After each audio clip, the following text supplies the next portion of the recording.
अस्सलाम वालेकुम दोस्तों, तुसी वेखदे पे हो पाक पतनकाउस ते मैं तुहाडा दोस्त अहमद फराज। माशाल्लाह डच फ्रीजन 35 किलो वाली हाजी तारक साहब ने भाई साढ़े को भाई भेजे 5,20,000 रुपए दे विच सेल हो गई। हाजी तारक साहब उन्होंने साढ़े को भाई मुस्तफा ने भेजा 5,20,000 सेल हो गई। माशाल्लाह भाई मुस्तफा साढ़े को आया है, आ पेमेंट मेरे को हो गई।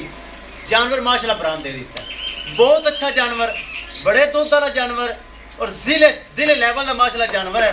अब अच्छा सेट करो ये माशाल्लाह मुस्तफा भाई ने पेमेंट मेरे हाथ में है, ये उन्हें ले ली, अल्लाह ताला ने नसीब करे। करो लो ले चलो जी माशाल्लाह चेक करो, बड़ा बड़ा जानवर और इंशाल्लाह हाजी तारक साहब याद करेंगे कैसा तोहफा भाई फराज ने भिजवाया है। 5,20,000 रुपए दे विच सेल हो गई है माशाल्लाह। जा रही अल्लाह ताला मालिक ने नसीब करे। किसी मेरे भरा भी उन्हें नाल जानवर चाहिए होवे, 2 जानवर टॉप क्लास आ गए, हुणे रब्ता करो और हुणे ही परचेज करो। लो जी महफूज तरीके का जानवर हो गया लोड।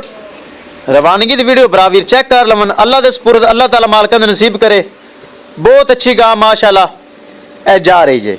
किसी मेरे भरा जानवर चाहिए होवे, इस तो वध के 2 गावां आ गए, हुणे परचेज करे, हुणे रब्ता करें। लो जी इंशाल्लाह दोस्तों मिलेंगे एक नई वीडियो के नाल।